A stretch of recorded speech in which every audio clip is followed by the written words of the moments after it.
Hello and welcome to or back to the channel. Welcome to another episode of TEW IX WWE Challenge Run. God, my instinct is to say TEW 2020 still. I'll get round it. Welcome. If you're new here, hi. It's a debut episode of SmackDown here, so perfect timing. Go check out the Raw if you haven't already. And if you have, then exciting, huh? A lot going on. More stuff to do tonight. We saw the post SummerSlam episode of Raw, and now it's time for the post SummerSlam episode of SmackDown, of course. So without further ado, I think we should just get into it and see what's going on in the fallout. A lot of stuff happened at SummerSlam, SmackDown-wise. New US champ, Roman's return, Cody retained, Nia Jax beat Bayley. A lot going on. So let's see what's happening on SmackDown. And the show starts as out comes the US champion, baby. Yeah! L.A. Knight. And he gets in the ring, US title over his shoulder. $1 million megastar looking like $1 million. And he says, "Let me talk to you." Yeah. Well. If it isn't the inevitable in front of all of you. Crowd cheering. You know, you deserve it. You're damn right I do. It's been a long time coming. I've been waiting and clawing and scratching, and finally, L.A. Knight has the United States Championship over his shoulders, and I know, don't think I've forgotten what Adam Pearce and Nick Aldis said on Monday night. I defend this bad boy 10 times, and the $1 million megastar gets a shot at the WWE Championship. But I need you all to know, my eyes are firmly on this gold. Logan Paul could walk around here.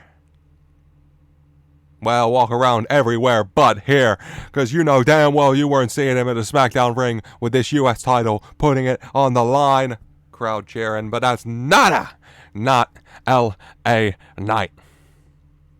The $1 million megastar is the United States champion. The $1 million megastar cares about this championship. The $1 million megastar is going to make this all mean a damn thing, because whose game is it? L.A. Knight. Yeah. L.A. Knight.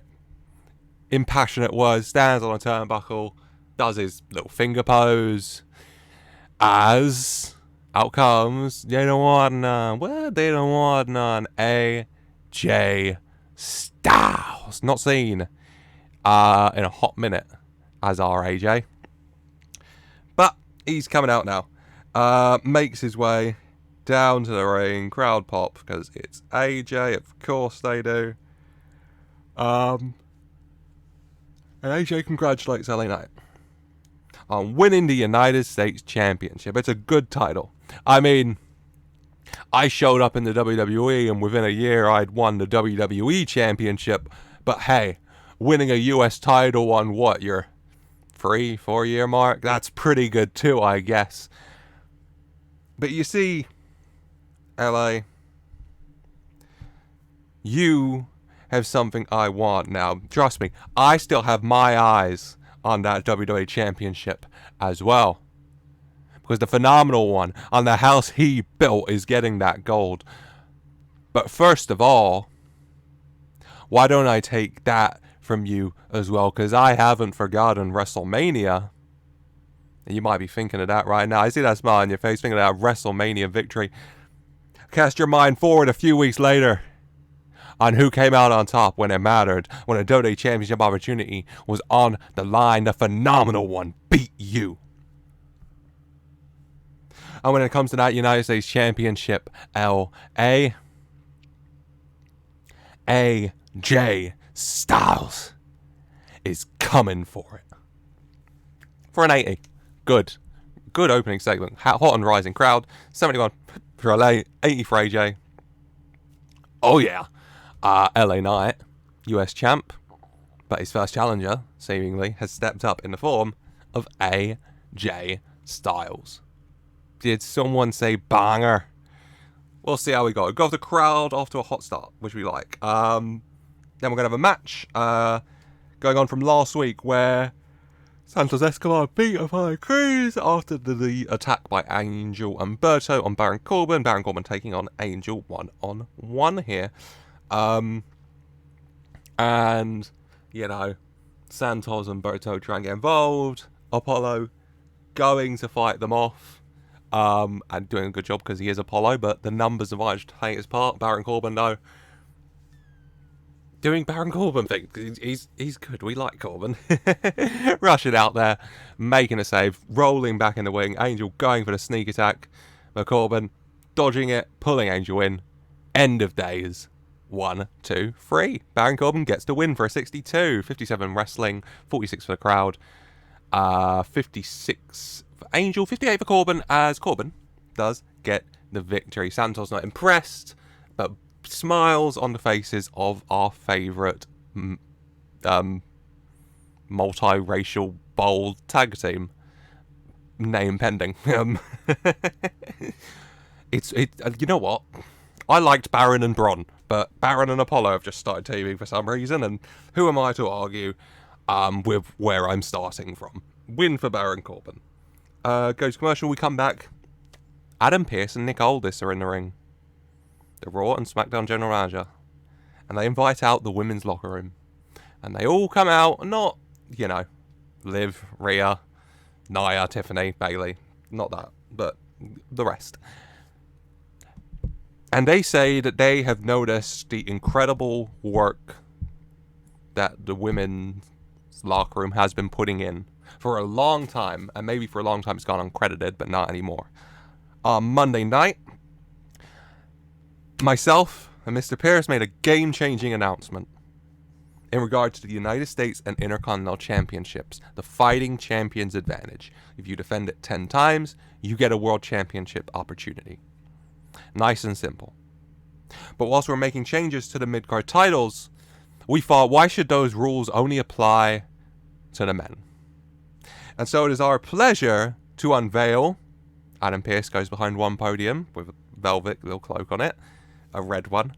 Nick goes behind the one with blue, and they pull it off, revealing the Women's United States and Women's Intercontinental Championships, which, as WWE is the men's one with a white strap because they're women. The Intercontinental though does have a little bit of blue on it, where the globes are, because I think stylistically it's a nice. I think it looks pretty. I'll be honest with you. But yes, big announcement. The women are looking hyped as Nick and Adam Pearce announced that the Fighting Champions Challenge will apply to the women's mid-card titles as well, the Women's United States and the Women's Intercontinental Championship as well. 10 defenses, and you can cash in for a shot at the Women's World Title or the Women's WWE, the WWE Women's Championship. They announced that new champions will be crowned. Not, give us a minute, not the next pay-per-view. So not Bad Blood and Insurrection, but the pay-per-views after, which I believe are Bash in Berlin and Unforgiven. So, huge announcement there. I forgot to press next segment. That's so me. 37. Yeah. A lot of people here. But a big announcement, nonetheless. 34, 36 for each. 37, you know, we'll take it. We'll get the crowd back up. Huge. Women's US and the women's IC titles are coming. Put down in the comments, who do you think is going to be inaugural champions for the women's Intercontinental on Raw and the women's United States Championship on SmackDown? Who do you think the inaugural champs are going to be? Would love to hear your thoughts. Who do you want it to be? Maybe that's a better question. Yeah, we're going to carry on. Some of the women are going to stay out because we've got a tag team match next. It's the unholy union of Alba Fire and Isla Dawn, women's tag champs, taking on Candice Ray and Indi Hartwell. This big announcement, you know, the women wanting to show what they can do, maybe put themselves in contention already, you know, have Nick Aldis thinking they deserve that shot in that match for the women's United States Championship. In the end, though, Candice and Indi having a little bit of miscommunication, which leads to the unholy union picking up the victory. Alba pinning Candice after hitting with a gory bomb for a 55, which is pretty good all things considering. A terrible wrestling, non-existent crowd heat, simmering crowd heat at end, 47 for the wrestling, 36 for the crowd, 55. we take those. Isla and Alba have great chemistry. We love that. 53s for Candice and Alba, 41s for Isla and Indi. So pretty evenly matched, but it's Unholy Union picking up the win. Indi going to check on her friend and mentor Candice after the match. Candice, not too happy, in defeat. You know, Indi trying to comfort her, trying to check on her, you know, trying to help her out the ring.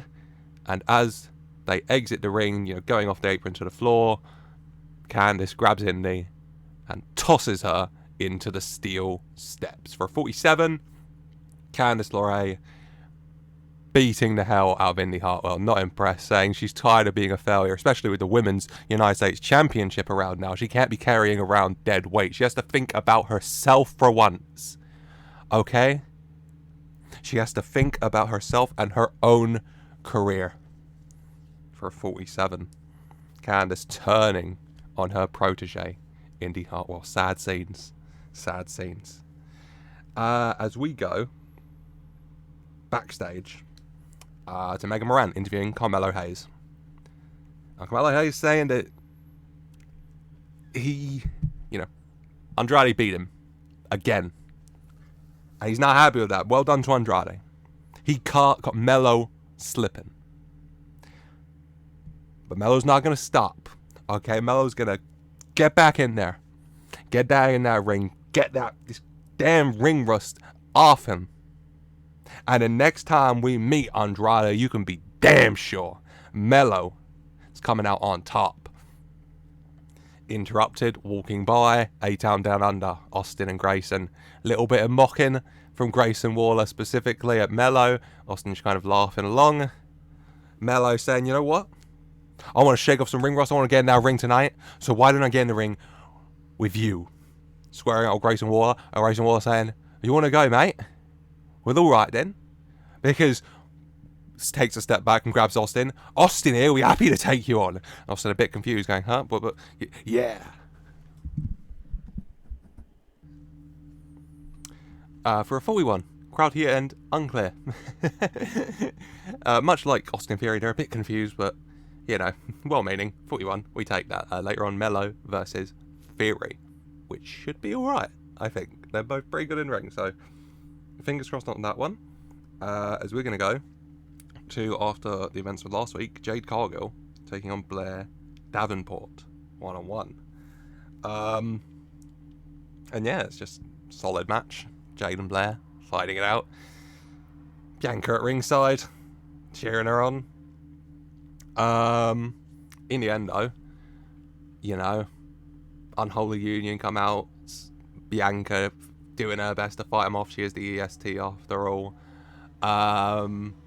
Distraction allows Blair to get on top a little bit. When from the crowd, out comes Michin. I might rename her to me again. Let me know your thoughts. Should I? I might. Who provides a little bit of distraction herself to Blair Davenport, caught off guard, which allows Jade Cargill to take advantage, hit the Jaded, and get the win. As Jade Cargill does come out on top here over Blair Davenport for a 53, 47 for the wrestling, 48 for the crowd. Happy with that. 48 Jade, 47 Blair, pretty evenly matched.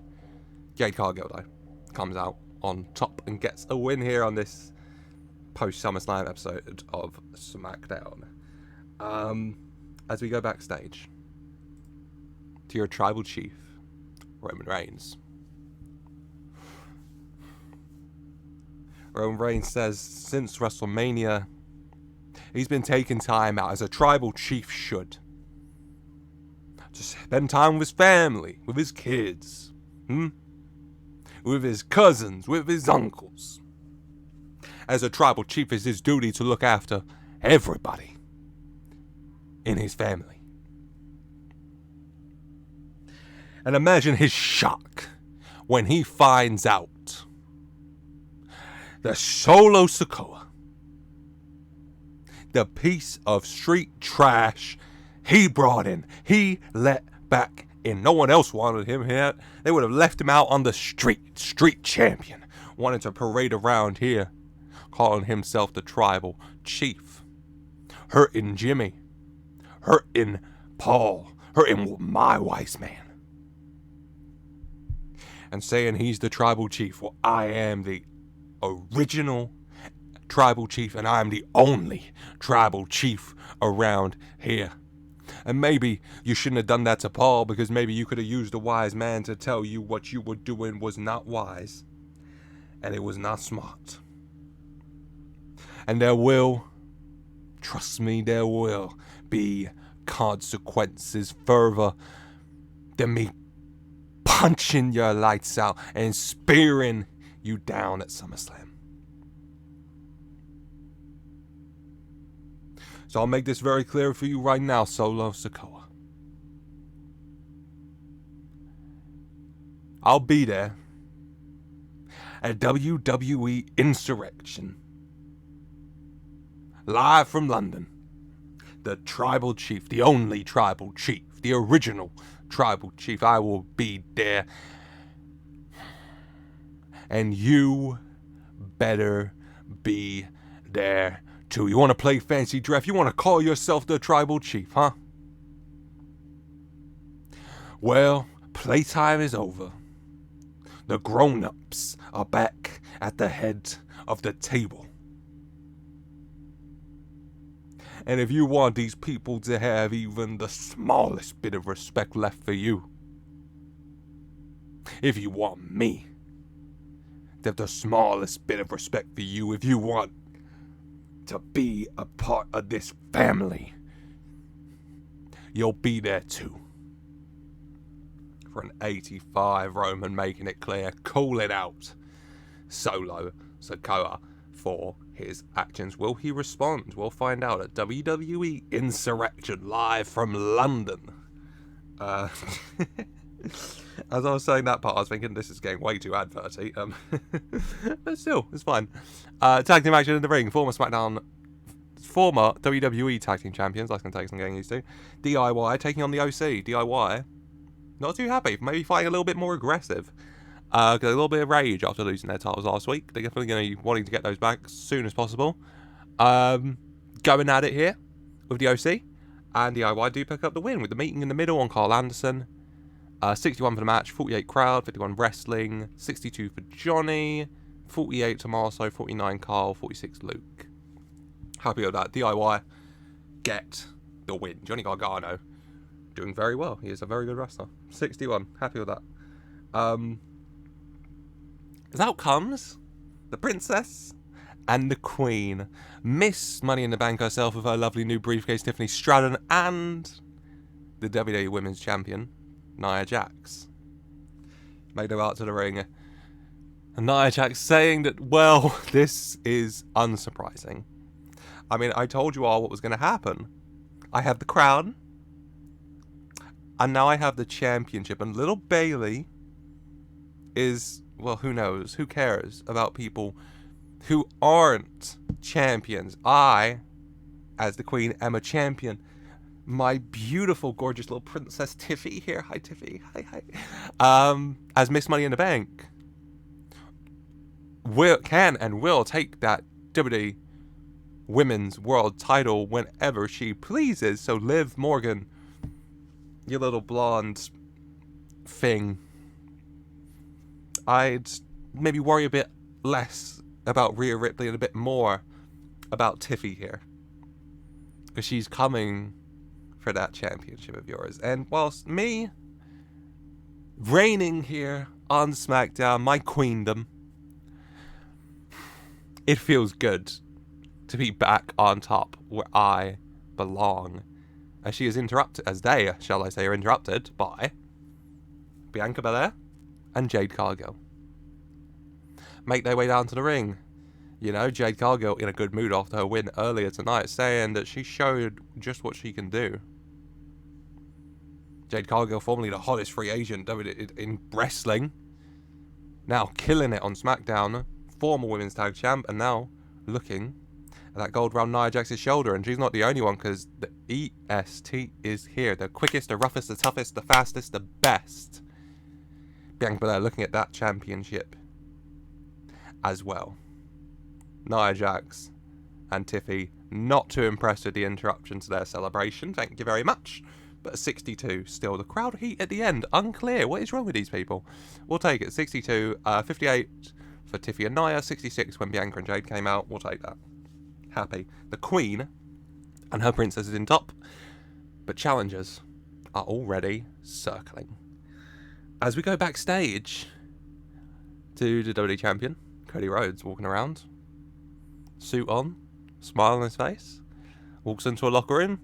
And there is Randy Orton and Kevin Owens. And he says he came here, he was looking for him, to thank them for coming out, helping at SummerSlam. They didn't have to. He's glad to see them doing so well as well, of course. And he says, thank you. You guys know probably more than anyone around here about the bloodline, about the problem they are, especially since Solo tried to take over. But thanks to you guys, they weren't able to steal this. Okay? Which means I still have this, and trust me, I remember who my friends are. I remember who I'm grateful for. So when you two are ready to step up, Cody holding that title a little bit tighter maybe, I'll be there. There's Kevin and Randy smiling at each other, standing up and saying, they'll remember that. Trust us, we'll remember that. But for the moment, at least, sly little smile, we've got our own business to be handling. As they walk past for an 80. What could that mean? We'll find out. Cody Rhodes will be coming out to talk after next. The main event, Austin Theory, Carmelo Hayes. And yeah, it's just a bit of a barn burner. They're both very good. Melo, especially after his defeat to Andrade, wanting to prove a point, wanting to show that Melo is money. Melo can run this show.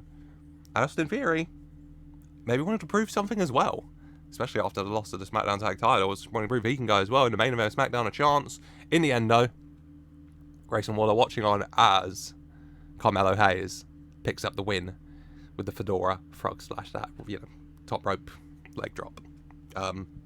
For a 63, a little bit disappointing.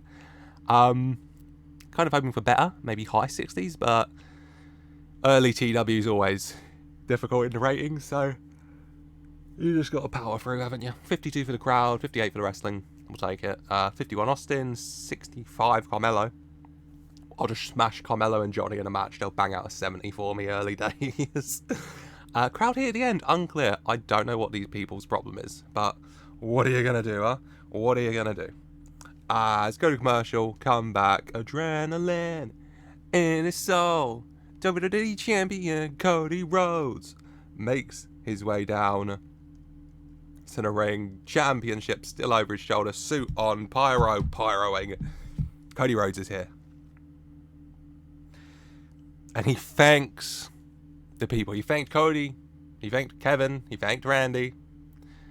He'd be remiss in not thanking the WWE Universe for all their support, cheering him on. Without them, he doesn't know if he could do it, but he did it. He is still stood before you, your WWE Champion. Big cheers from the crowd. And Cody says that this moment could not be passed without acknowledging another man. Looks right down the camera. Roman Reigns. Crowd cheering.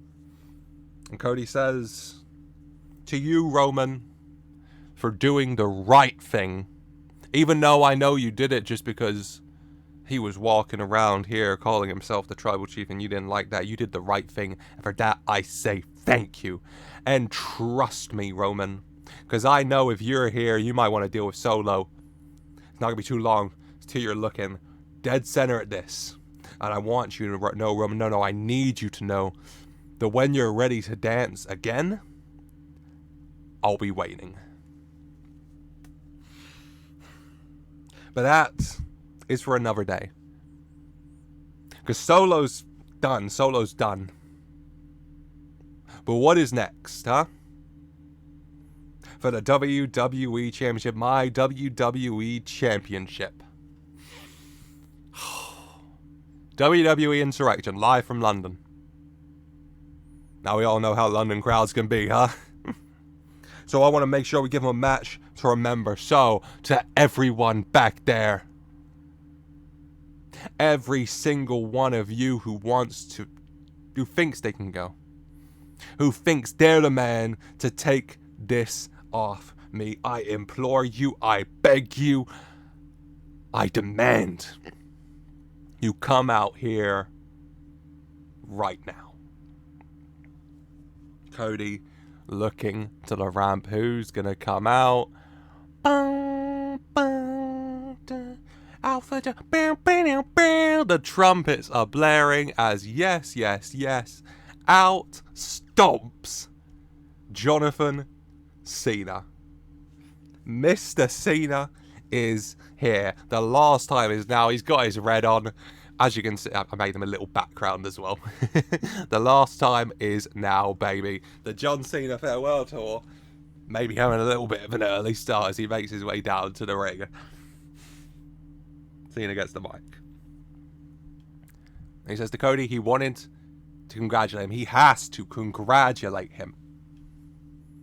Overcoming the bloodline, it's tough. Okay, he tried it himself at SummerSlam a few years back and he could not do it. But you, Cody, you did. You overcame Roman Reigns, you overcame Solo Sikoa, you overcame AJ Styles, another tricky adversary, I know. You seem to be overcoming anyone who's stepping in your way. Well, now, here I am. Because you see, Cody, I don't know if you heard or could read my very, very bright shirt, but the last time is now. The John Cena farewell tour is a go. Next year, my last. This time next year, who knows how much longer I'll have. This isn't next year though, is it? It's right now. And if I'm going out with a dream. I'm going out 17 time. That's what I got my eyes on, Cody. One more time. 17, the undisputed greatest of all time. And that title you got over your shoulder right now, kid. That could be the one. That could be the one that cements my legacy. My place in the record books. And so, hey, what's 4 months? I could wait 5 months till January. Start the John Cena farewell tour here, but I heard we're going to London, and the WWE Universe knows that John Cena loves that London crowd. So I'm thinking maybe this will be my last chance in London. Who knows? But just in case it is, I'm not letting that moment pass. So Cody Rhodes, right here, right now, I'm calling you out. I'm throwing down the gauntlet. 16-time world champion, John Cena. The WWE champion, the American Nightmare, Cody Rhodes. WWE Insurrection, London, England, for that championship. You want to be the face of this company, kid? You gotta put me down first. And if you can't, then you don't deserve that. John Cena dropping the mic, stretching out his hand in front of Cody Rhodes. Cody Rhodes looking down at it and then looking up at Cena. John, you and I, we have history. Hell yeah. And you got 16 times, I got 1. I got 1 time with this championship. I fought and I scratched and I clawed and I waited my whole damn career for this. And you think I'm just going to let the moment pass me by? No. Because you can have your 16 times. I'm going to make this one count and last as long as I can. And you're right, I beat Roman Reigns. You're right, I beat Solo Sikoa. You're right, I beat AJ Styles. I beat everybody who stepped up. And I just know this championship reign would mean a damn lot more if one of the men I beat during it was you. So John Cena, if you want to fight at WWE Insurrection in London, England for this championship, then I say bring it. Cody dropping the mic, shaking Cena's hand, and the match is set at WWE Insurrection, live from London, England.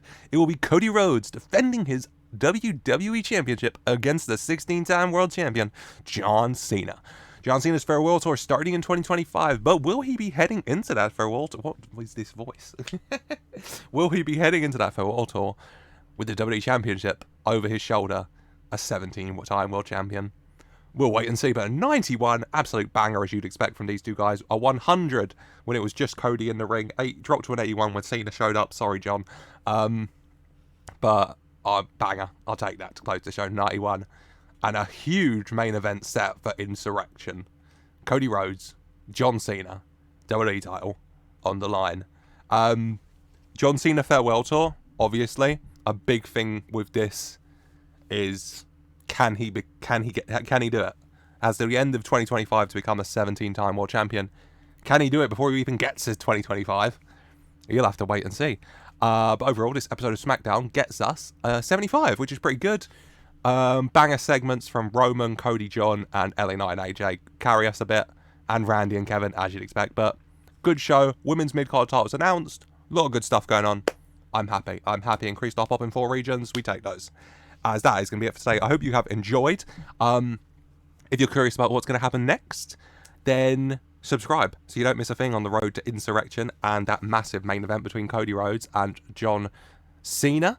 Go check out the previous episode of Raw with the SummerSlam Fallout if you haven't already seen it. A lot of good stuff going on. Reggie's there. I don't know what more you could need. I've made it too tempting, haven't I? I've already jumped over. And yeah, leave a like if you have enjoyed. Leave a comment with your thoughts. You know, what do you want to see at Insurrection? Who do you think is going to win, Cody Rhodes or John Cena? Do you think that's happening IRL in the farewell tour? It's got to, hasn't it? Let me know your thoughts. And yeah, like, comment, subscribe for more so you don't miss a thing on the roads to blood, and Insurrection. And as always, I just want to say a very special thank you for watching.